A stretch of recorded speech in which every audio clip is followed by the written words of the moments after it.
Shalom dan selamat pagi. Saya ucapkan kepada semua jemaat Tuhan pada hari ini. Mari kita bangkit berdiri, kita bersama-sama memberi senyuman kepada kiri dan kanan Anda. Katakan, saya bersuka cita melihat Anda pada hari ini. Ya, kita belum lagi boleh bersalaman, kita berikan senyuman yang manis kepada kiri dan kanan Anda. Mari kita berikan sorak-sorai bagi Tuhan kita. Haleluya Jesus. Haleluya.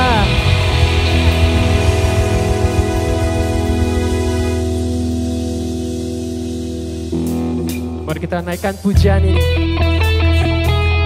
Tuhan selalu menuntun kita, walau dimanapun kita berada. Haleluya. Denganmu Tuhan.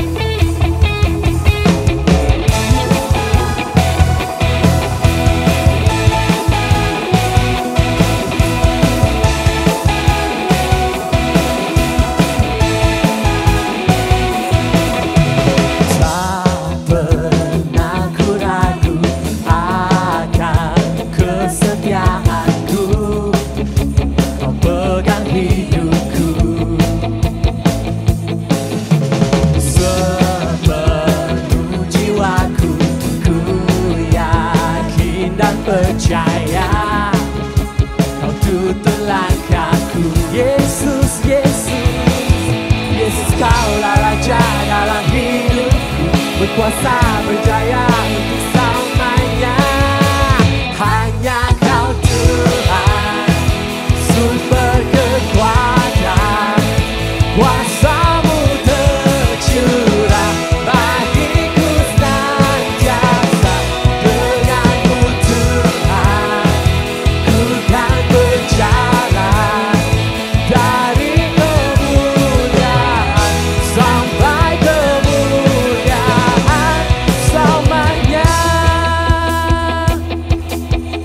kita katakan, tak pernah ku ragu akan kesetiaan-Mu. Kau pegang hidupku sepenuh jiwaku, ku yakin dan percaya Kau tuntun langkahku. Yesus, Yesus, Kaulah Raja dalam hidup, berkuasa berjaya untuk selamanya. Hanya Kau Tuhan, sumber kekuatan. Kuasa-Mu tercurah bagiku senantiasa. Denganmu Tuhan, ku kan berjalan dari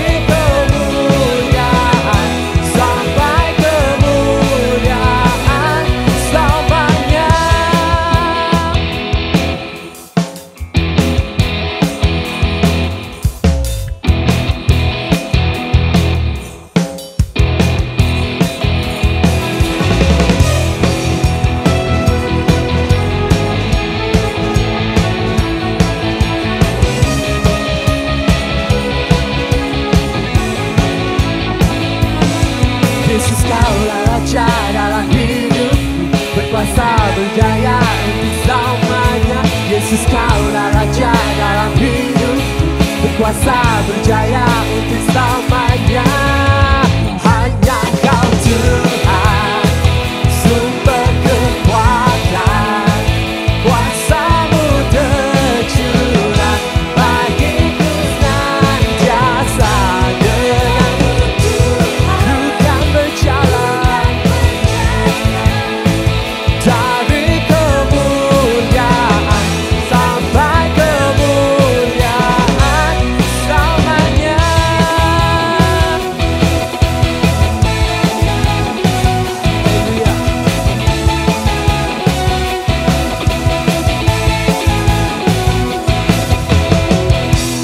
Sorak-sorai bagi Tuhan kita, Dia Allah yang perkasa.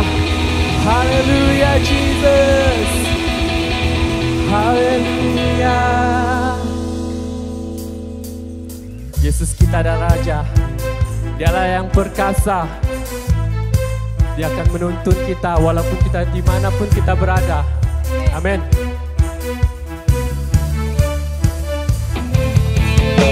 Mari kita serukan nama Yesus.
Bersyukurlah kepada Dia. Bersyukurlah kepadanya, bawalah pujian baginya, karena Dia Raja, Dia yang perkasa. Tuhanlah kekuatanku, mazmur dan keselamatanku. Dia penolongku, Dia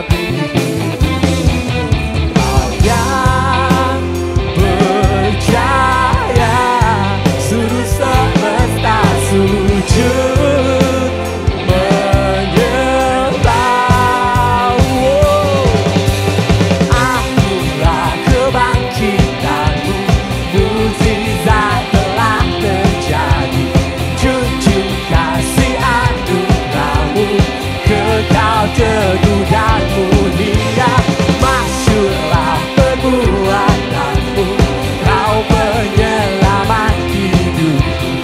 Kasih-Mu tiada tara, bertanda Kau Tuhan Rajaku.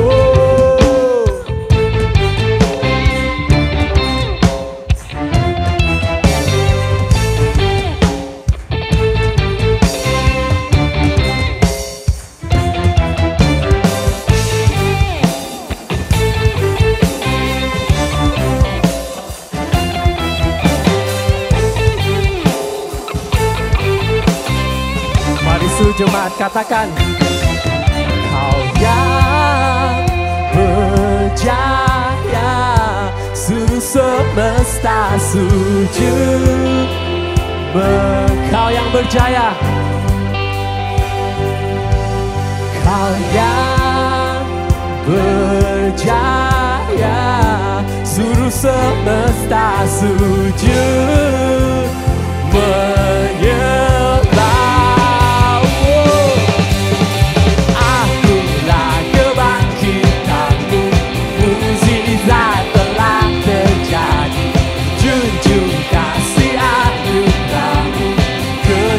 Teguh dan mulia, masyurlah perbuatanmu, Kau penyelamat hidupku.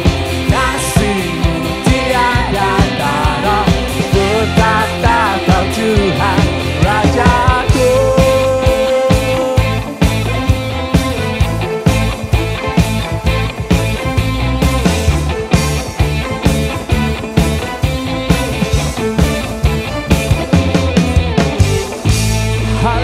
Jesus, haleluya. Berikan sorak-sorai bagi Dia, Allah Tuhan kita. Haleluya.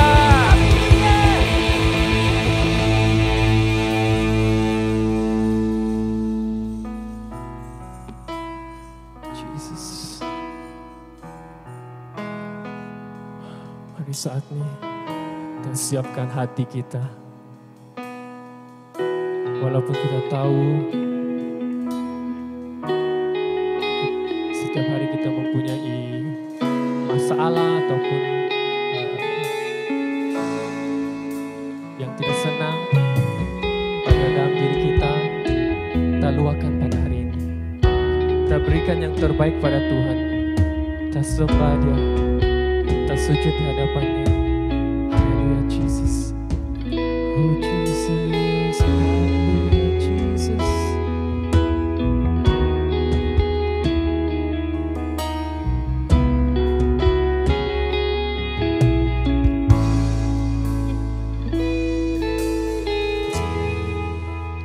Hadapan tamu, ku sujud rendahkan hati.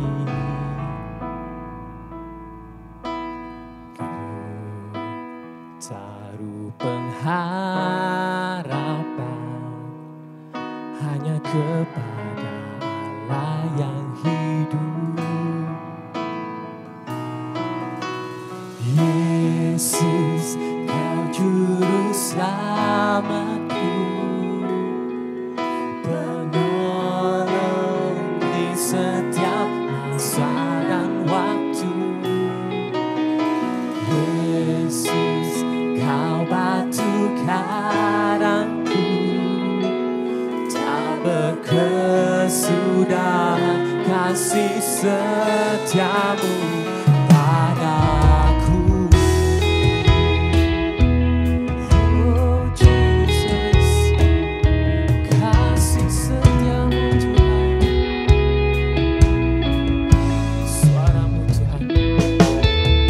Suaramu yang penuh kasih, ringkuk seluruh jiwaku.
kita.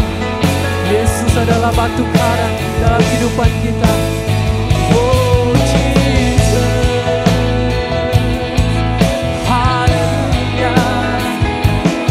Oh Jesus, oh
Bapa, pada saat pagi hari ini Tuhan kami berdiri di hadapan takhta-Mu Tuhan. Kami datang untuk mengakui bahwa kami perlukan Engkau Tuhan. Kami perlukan Engkau lebih dari hari-hari kemarin kami Tuhan. Kuatkan kami, teguhkan kami Tuhan untuk terus berjalan di dalam setiap perjanjian-Mu. Untuk terus Tuhan berjalan di dalam setiap rancangan-Mu dalam kehidupan kami. Dan pada pagi hari ini kami berdoa Tuhan, bukan rancangan kami yang terjadi, melainkan rencana-Mu yang terjadi. Datanglah kerajaan-Mu Tuhan, jadilah kehendak-Mu di bumi seperti di surga Tuhan. Di mana kami mau serahkan setiap kami di tempat ini pada saat ini, pimpin kami Roh Kudus. Agar kehendak-Mu yang akan digenapi di dalam kehidupan kami. Terima kasih ya Bapa, terima kasih Roh Kudus. Segala puji syukur kami hanya kepada Engkau. Di dalam nama Tuhan Yesus kami sudah berdoa, semua katakan amin. Mari kita beri tepukan yang paling terkuat untuk Tuhan Yesus kita.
Shalom dan salam sejahtera jemaat Tuhan. Apa kabar semua?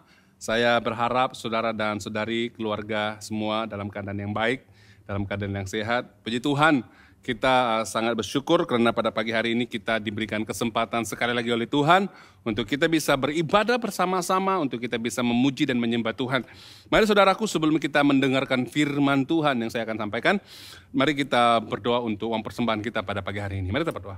Bapa kami dalam kerajaan sorga, kami sangat bersyukur Tuhan buat kesempatan pada pagi hari ini. Engkau mengizinkan kami untuk bisa melayani Engkau di dalam pemberian kami Tuhan. Kami memberi yang terbaik kepada Engkau. Terima kasih Bapak, terima kasih Tuhan.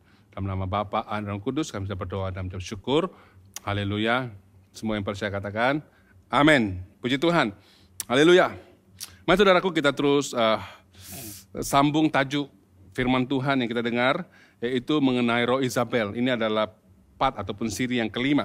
Dan ini membawa kita lebih mengerti bagaimana kita bisa menghadapi Roh Isabel yang mau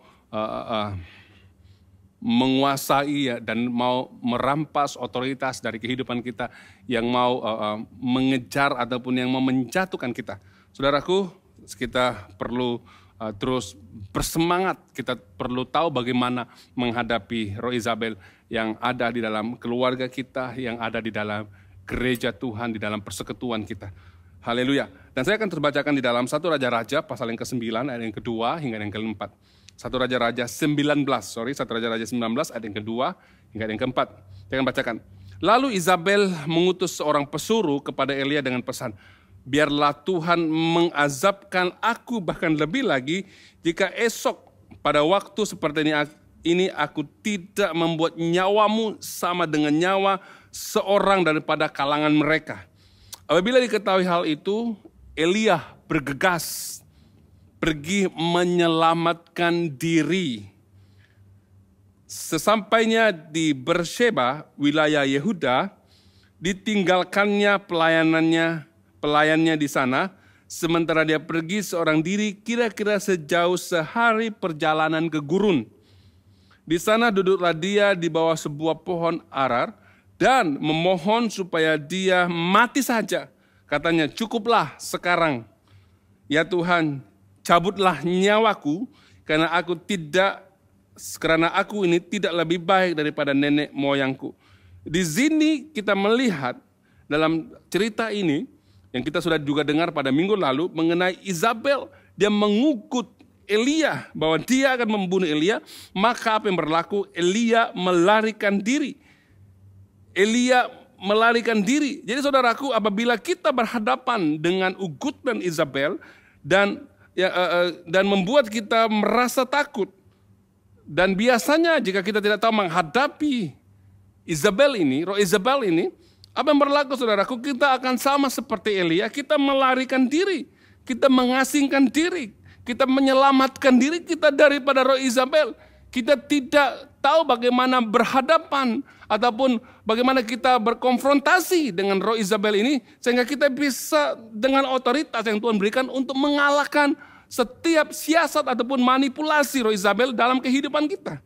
Saudaraku yang seiman dalam Tuhan, jadi bagaimana kita menghadapi Roh Isabel? Bagaimana? Yang pertama, jangan takut dan jangan melarikan diri. Saya ulangi, jangan takut dan jangan melarikan diri. Kenapa saudaraku? Karena ketika kita takut menghadapi mereka, ini membuka pintu untuk kita diserang. Karena ketakutan membuat kita menjauhkan diri daripada masalah ini, membuat kita mengasingkan diri dan rasanya seperti tidak ada apa-apa yang berlaku. Sebenarnya ketika kita mengasingkan diri dan melarikan diri dan tidak mau berhadapan dan tidak mau berkonfrontasi ataupun melawan Isabel, otoritas kita sebenarnya sudah hilang. Saudaraku, jadi Roh Isabel akan menyerang di dalam kehidupan kita apabila kita merasa takut dan gentar untuk berbicara kepadanya ataupun kita hanya memilih berdiam diri dan tidak mau berhadapan dengan orang itu. Jadi saudaraku yang seiman dalam Tuhan, disinilah kesempatannya orang yang dikuasai oleh Roh Isabel akan menyerang. Baik itu hamba Tuhan baik itu pelayan-pelayan Tuhan, baik itu ketua rumah tangga, baik itu keluarga, ataupun siapa saja yang dia mau memanipulasi dan merampas otoritas dari kehidupan kita, saudaraku. Jadi saudaraku, dalam keluarga roh Isabel menyerang ketua keluarga, saudaraku. Dan kalau kita tahu bahwa di dalam keluarga ini, jika keluarga itu contohnya saudaraku, suami itu sudah tidak punya visi, suami itu sudah tidak punya otoritas, sudah tidak punya otoritas, sudah tidak punya motivasi untuk bergerak maju. Dan kita lihat siapa yang menguasainya? Mungkin istrinya yang dikuasai oleh roh Isabel, sehingga suaminya kehilangan motivasi, sehingga karena istrinya menggugat, mengontrol ataupun mengawal setiap apa yang ada dalam rumah itu dengan kemarahan, dengan keangkuhan, dengan kesombongan, sehingga keluarga itu bisa kehilangan kesatuan dan bercerai-berai, dan membahayakan ataupun membuat keluarga orang Kristen ini bisa hancur. Saudaraku yang seiman dalam Tuhan, ini dia kita perlu mengerti, sehingga suami ataupun istri itu dalam keadaan depresi, dalam keadaan tekanan. Kenapa? Dikuasai oleh roh Isabel. Bukan saja seorang wanita, walaupun dalam Alkitab bahwa Isabel itu, roh itu berasal daripada istri Ahab, dan juga di dalam kitab Wahyu mengatakan bahwa seorang wanita yang menganggap dirinya nabiya. Benar, dia akan menguasai wanita, tetapi juga ia akan menguasai suami yang membuat rumah tangga itu tidak punya visi dan kehilangan otoritas, dan tidak bisa bersatu menjadi sebuah keluarga yang berkenan di mata Tuhan. Jadi saudaraku, ini dia, kita perlu tahu bagaimana berhadapan, jangan takut. Jangan melarikan diri ataupun hanya berdiam, tidak mau menghadapi roh Isabel. Di dalam gereja, ia menyerang pemimpin, sehingga adanya perpecahan dan adanya kumpulan-kumpulan yang memberontak melawan pemimpin karena ingin menguasai atau mengawal keputusan dalam gereja, saudaraku. Roh ini membuat orang itu akan berusaha mengajar juga atau membuat jemaat tidak puas hati kepada pemimpin. Kalau kita lihat, saudaraku, bukan saja di gereja kita, di mana-mana gereja hari ini, ada saja orang yang dikuasai oleh roh Isabel yang mau mengawal ataupun mengontrol pemimpinnya. Mereka tidak puas hati kalau cadangannya ataupun kalau apa yang dia inginkan itu tidak diterima ataupun tidak diendahkan ataupun tidak dianggap. Padahal dia jemaat biasa. Dengan cara ini dia menunjukkan kemarahan kepada pemimpinnya, lalu membuat kelompok-kelompok untuk menyerang pemimpin itu. Sehingga adanya perkumpulan-perkumpulan yang mau menjatuhkan pemimpin itu. Saudaraku, saya ingin menjelaskan bahwa ketika pemimpin itu dijatuhkan, gereja itu akan jatuh. Kenapa, saudaraku? Karena ada saling pertelingkahan di dalam gereja. Jadi saudaraku yang seiman dalam Tuhan, kita perlu berhati-hati. Karena orang yang dikuasai oleh roh Isabel ini, mereka akan merasakan diri benar dan mereka mulai menyerang, sehingga pemimpin kehilangan motivasi, sehingga pemimpin kehilangan creativity di dalam pelayanannya, dan hanya menurut keinginan orang itu yang dikuasai roh Isabel. Ini bahaya, saudaraku. Jadi kalau kita lihat di dalam perjanjian baru, di dalam gereja di Tiatira, Yesus berbicara dan mengatakan kepada Yohanes bahwa dia adalah seorang wanita Isabel yang menyebut dirinya nabiya, yang mengajar pengajaran palsu, sehingga pemimpin-pemimpin itu menuruti dan menyembah kepada penyembahan berhala, menyembah kepada penyembahan berhala, makan makanan berhala yang dicemari dengan berhala, dan berlakunya perzinahan. Saudara yang seiman dalam Tuhan, ini dia. Jadi kita perlu tahu bagaimana berhadapan dan jangan pernah rasa takut dengan menghadapi orang seperti ini. Karena saudara adalah orang-orang yang diberikan otoritas, langsung saja sikat. Langsung saja kita lawan. Jangan takut. Seperti Elia, dia takut. Walhal Elia adalah seorang yang luar biasa. Ketika itu, saudaraku, Dia memanggil api turun membakar persembahan. Dia juga berdoa untuk hujan turun selama 3 tahun tidak turun di Israel. Dia orang yang hebat. Tetapi ketika diberi ugutan oleh Izabel, dia lari lintang pukang. Dia melarikan diri. Dia tidak berani berhadapan dengan Izabel. Sampailah Tuhan berbicara kepadanya untuk kembali berhadapan dengan Raja Ahab. Saudaraku yang siman dalam Tuhan. Kalau kita lihat Wahyu pasal 2 ayat 18. Hingga ayat ke-20. Kepada jemaah di Tiatira, tulislah. Inilah kata-kata daripada anak Allah yang matanya menyala-nyala seperti api dan kakinya laksana gangsa gilap. Aku tahu perbuatanmu, kasihmu, imanmu, pelayananmu, dan ketabahanmu. Aku juga tahu bahwa kamu sekarang lebih banyak berusaha daripada dahulu. Namun demikian, dengar baik-baik saudaraku, namun demikian aku mencelamu karena satu perkara, kamu membenarkan perempuan bernama Izabel yang mengakui dirinya Nabi Allah itu mengajar umatku. Dia mengajar dan menyesatkan hamba-hambaku sehingga mereka melakukan dengan baik percabulan dan makan makanan yang telah dipersembahkan kepada berhala. Jadi saudaraku, Tuhan memberikan amaran kepada gerejanya hari ini, terutamanya kepada kita yang ada hari ini. Dia memberikan amaran supaya kita perlu berhati-hati menangani roh Izabel supaya gereja tidak kehilangan otoritas. Dan kita harus menang terhadap orang-orang yang dikuasai oleh Izabel. Jika kita biarkan saja dan kita tidak peduli dan kita rasa ini satu hal yang remeh, maka ia akan membuat gereja itu akan hancur, saudaraku. Karena ini yang diingini oleh si iblis. Dia mau melihat persekutuan kita di dalam rumah Tuhan itu cerai-berai, adanya perkelompokan dan saling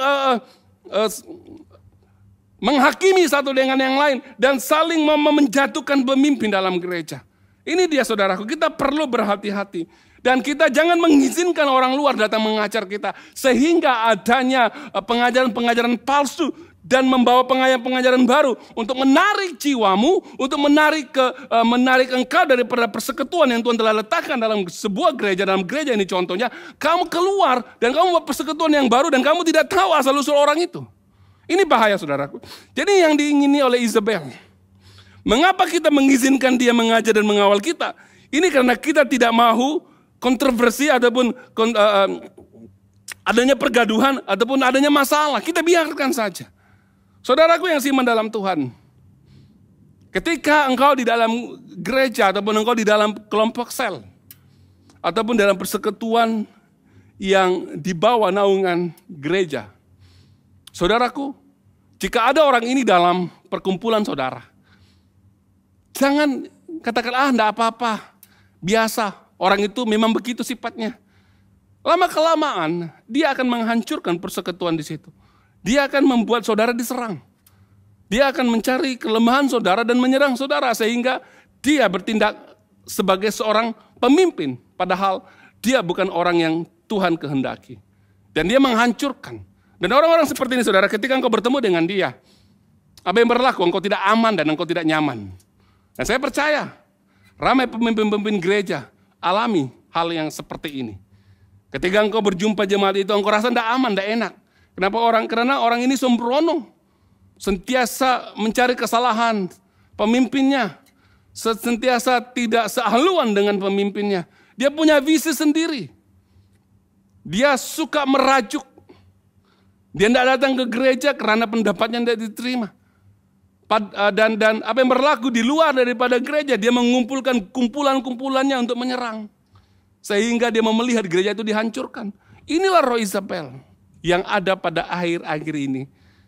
Yang mau menghancurkan persekutuan orang-orang yang ada di rumah Tuhan. Saudaraku yang seiman dalam Tuhan, Izabel ingin memanipulasi dan berusaha mengawal pemimpin dan jemaat yang lain. Dia mau menjadi yang benar dan semua pandangannya harus diterima.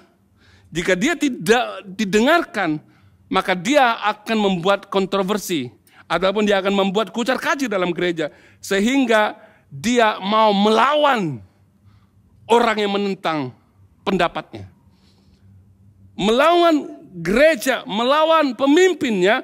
Dan dia tidak mendengar apa yang dikatakan oleh gerejanya. Saudaraku, jadi ini dia, ada batasannya untuk kita benar, kita perlu tahu batasannya. Maksudnya jangan mengizinkan dia melebihi saudara. Kita perlu sikat, kita perlu hancurkan perbuatan roh itu yang menguasainya. Saudaraku yang seiman dalam Tuhan, ini dia. Ketika saudaraku, ketika Nabot tanahnya mau diambil oleh Raja Ahab dan untuk membelinya atau menukarnya. Nabot tahu bahwa tanah yang ini adalah tanah perjanjian, tanah yang diberikan Tuhan kepada nenek moyangnya sampai kepada Nabot dan mewarisi warisan tanah ini.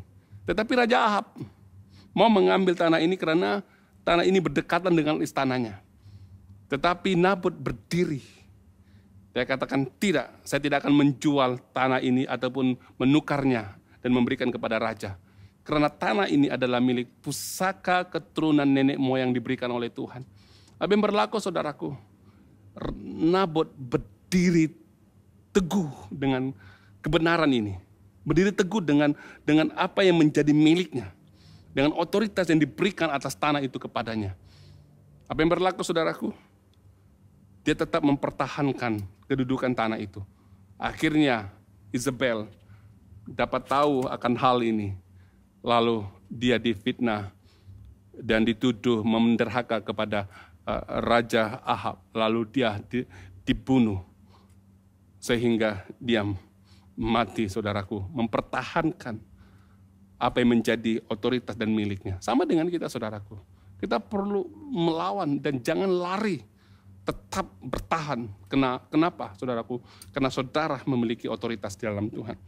Jangan izinkan roh Isabel ini menghancurkan saudara. Makanya Tuhan memberikan masa untuk kita benar-benar mengatasi roh ini. Jangan tunggu saudaraku, kita perlu konfrontasi dengan mereka. Kita perlu menjaga apa yang menjadi pelayanan yang Tuhan telah percayakan dalam gereja kepadamu. Dan saya percaya bahwa setiap jemaat Tuhan punya pelayanan dalam gereja. Dengan apapun yang Tuhan percayakan dalam hidupmu, pertahankan itu. Kenapa saudaraku? Karena ada roh-roh Isabel yang mau berusaha untuk menghancurkan dan mencuri otoritas dari apa yang menjadi kepercayaan Tuhan dalam hidup saudara dan saya. Saudaraku, jadi kita harus memiliki pendirian dan yang pendirian, berdiri teguh dan menangani roh Isabel. Karena saudaraku, kita perlu bersandar kepada Tuhan.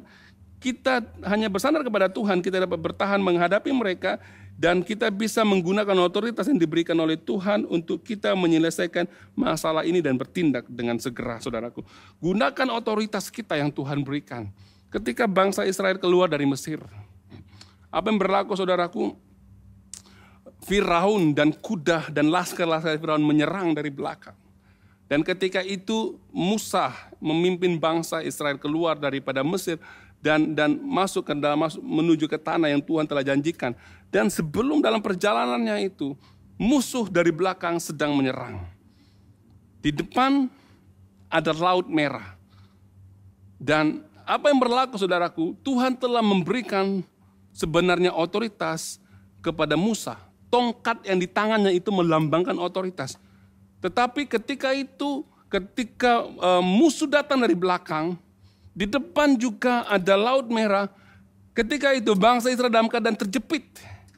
Dan Tuhan ketika itu mau Musa menggunakan otoritas yang ada di tangannya itu untuk membelah Laut Merah itu. Tetapi dia masih berseru, Tuhan tolong kami, Tuhan tolong apa yang kami perlu perbuat. Tuhan katakan, apa di tanganmu? Tongkat itu adalah lambang otoritas yang gunakan itu. Kalau kita baca saudaraku, di dalam Keluaran pasal yang ke-14 ayat 14 hingga yang ke-15, Keluaran 14 hingga 15, Tuhan akan berperang untuk kamu dan kamu hanya perlu berdiam sahaja. Firman Tuhan kepada Musa, mengapa engkau berseru kepadaku? Suruhlah orang Israel marah ke hadapan. Ayat yang ke-15, firman Tuhan kepada Musa, mengapa engkau berseru kepadaku, suruh orang Israel berhadapan ke hadapan, kemudian engkau angkatlah tongkatmu. Maksudnya Tuhan angkatlah tongkat yang punya otoritas itu, Tuhan katakan. Kemudian engkau hulurkanlah tanganmu ke laut dan belahlah airnya sehingga orang Israel dapat berjalan di tempat ataupun di tanah, di tempat yang kering di tengah laut. Sementara aku akan mengeraskan hati orang Israel sehingga mereka akan bergerak mengikuti orang Israel. Kemuliaanku akan dinyatakan kepada Firaun dan seluruh pasukan atas segala ratanya dan pasukan berkuda. Orang Mesir akan mengetahui bahwa akulah Tuhan pada waktu kemuliaanku dinyatakan kepada Firaun, segala ratanya dan pasukan berkuda. Dia melepaskan roda rata mereka sehingga berat untuk dikemudikan. Kemudian orang Mesir, mari kita lari daripada orang Israel kerana ternyata memang Tuhan yang berperang melawan orang Mesir untuk mereka. Kalau kita lihat di sini saudaraku, untuk kita melawan Izebel, Tuhan ingin memberikan kita contoh Musa. Musa adalah orang yang Tuhan pilih dan diberikan otoritas. Dan lambang otoritas itu ada di tangannya, itu tongkat. Dan ketika punya masalah, Tuhan katakan guna tongkatmu, apa di tanganmu itu tongkat, gunakan otoritas itu untuk belah Laut Merah. Supaya engkau terselamat. Dan berjalan di dalam air yang terbuka itu. Ya saudaraku yang seiman dalam Tuhan. Untuk kita melawan roh Izebel yang ada dalam rumah Tuhan. Dalam keluarga kita, di dalam kelompok-kelompok sel kita. Tuhan katakan gunakan otoritas yang Tuhan berikan kepadamu untuk melawan mereka. Jangan melarikan diri seperti Elia. Lawan. Gunakan otoritas yang Tuhan berikan kepadamu supaya kita lihat bagaimana kita bisa mengalahkan Izebel. Yang seterusnya saudaraku, bagaimana kita bisa melawan ataupun kita berhadapan dengan Izebel? Kita perlu bersatu dengan yang lain untuk saling bersatu sebagai satu pasukan untuk menangani Izebel yang ada dalam gereja saudaraku. Ini dia. Kalau kita lihat Elia, dia melarikan diri karena dia rasa bahwa dia satu orang sendirian untuk melawan Izebel. Dia tidak melihat sebenarnya ada lagi 7.000 rakyat ataupun orang Israel yang tidak sujud kepada penyembahan berhala. Penyembahan ataupun Tuhannya ataupun para Tuhan Izebel. Mereka tidak tunduk. Ada juga masih ada 100 nabi yang disembunyikan oleh Obadja. Dia rasa bahwa dia sendiri. Dia tidak pernah bergabung bersama dengan orang-orang benar yang lain untuk berhadapan dengan Izebel. Makanya saudaraku, untuk kita berhadapan dengan Izebel, kita perlu ada satu pasukan. Satu tim untuk kita bekerja sama. Supaya kita bisa menghadapi ataupun melawan ataupun menggunakan otoritas kita untuk berhadapan dengan Izebel yang ada dalam gereja ini. Saudaraku, kalau kita lihat dalam 1 Raja-Raja pasal 18 ayat 1 hingga 2, firman Tuhan mengatakan begini, sudah berapa lama pada tahun ketiga datanglah firman Tuhan kepada Elia demikian, pergilah tunjukkanlah dirimu kepada Ahab karena aku akan menurunkan hujan ke atas muka bumi ini. Maka Elia pun pergi dan menunjukkan dirinya kepada Ahab. Tuhan katakan pergi. Sudah berapa lama engkau bersembunyi? 1 Raja-Raja 18 ayat ke-13, 1 Raja-Raja 18 ayat 13. Tidakkah diberitahukan kepada Tuanku apa yang hamba lakukan ketika Izebel membunuh nabi-nabi Tuhan? Hamba menyembunyikan 100 orang daripada kalangan nabi Tuhan di dalam gua, 50 sekelompok dan menyediakan bagi mereka serta air. Saudaraku, Elia ketika itu harus bekerja sama dengan Obadja. 100 orang nabi dan 7.000 orang-orang yang tidak tunduk kepada Izebel. Mereka harus bersatu. Kalau tidak, ia akan menghancurkan kita saudaraku. Kalau kita lihat dalam 1 Raja-Raja pasal 18 ayat yang ke-22, 1 Raja-Raja 18:21 ayat yang ke-22. Kemudian Elia mendekati seluruh rakyat itu dan berkata, berapa lama lagi kamu akan berjalan tempang dengan hati yang bercabang jika Tuhan itu Allah ikutilah dia, tetapi jika Baal itu Allah ikutilah dia. Kemudian Elia berkata, rakyat tidak menjawab dia sepatah kata pun. Ayat yang ke-22. Kemudian Elia berkata kepada rakyat, hanya aku sendirilah yang masih tinggal sebagai nabi Tuhan. Manakala nabi-nabi Baal itu ada 450 orang jumlahnya. Saudaraku, kalau kita lihat sini saudaraku, Nabi Elia menyangka hanya dia saja nabi Tuhan yang tinggal. Sebab itu apabila dia diugut oleh Izabel, dia merasakan ingin mati. Karena dia menyangka hanya dia saja yang tinggal. Sama seperti kita saudaraku, kita menyangka bahwa kita sendiri yang menangani masalah itu. Dan Tuhan, di dalam rumah Tuhan, ramai pemimpin-pemimpin yang bisa ataupun orang-orang yang rohani yang kita bisa bekerja sama untuk mengalahkan atau mematahkan serangan Izabel dalam gereja, saudaraku. Dalam rumah Tuhan, kita perlu ada kesatuan. Karena Izabel berusaha menghancurkan atau memecah belahkan jemaat Tuhan. Jadi kita perlu tahu, jangan berhadapan kalau Izabel itu, karena Izabel itu licik. Kita mendengar firman Tuhan minggu lalu, dia merengek-rengek, minta simpati. Dia mau merayu supaya kita mengikuti apa yang dia inginkan. Kalau kita tidak ikut, dia mengugut dan mengawal kita. Saudaraku, jadi kita perlu, saudaraku, bersama-sama. Berjuang bersama-sama. Karena kita tahu bahwa Elia tidak bisa bekerja sendiri. Dia perlukan orang lain ataupun bekerja sama untuk mengatasi roh Izabel ataupun Izabel yang ada zaman itu. Saudaraku yang seiman dalam Tuhan, 1 Raja-Raja 18:9 sebagai ayat terakhir. Namun demikian aku akan membiarkan terselamat 7.000 orang di Israel. Itu semua orang yang tidak bertekuk lutut kepada Baal dan semua orang yang tidak menciumnya. Masih saudaraku, Tuhan berbicara kepada Elia bahwa ada 7.000 lagi orang yang masih ada dan tidak menyembah Baal. Ini dia orang-orang yang perlu Elia bergabung bersama-sama untuk berhadapan dengan Izabel. Bukan melarikan diri. Maka Tuhan katakan, berapa lama lagi engkau bersembunyi Elia? Pergi berhadapan dengan Izabel. Pergi berhadapan dengan Raja Ahab dan tegur kesalahannya.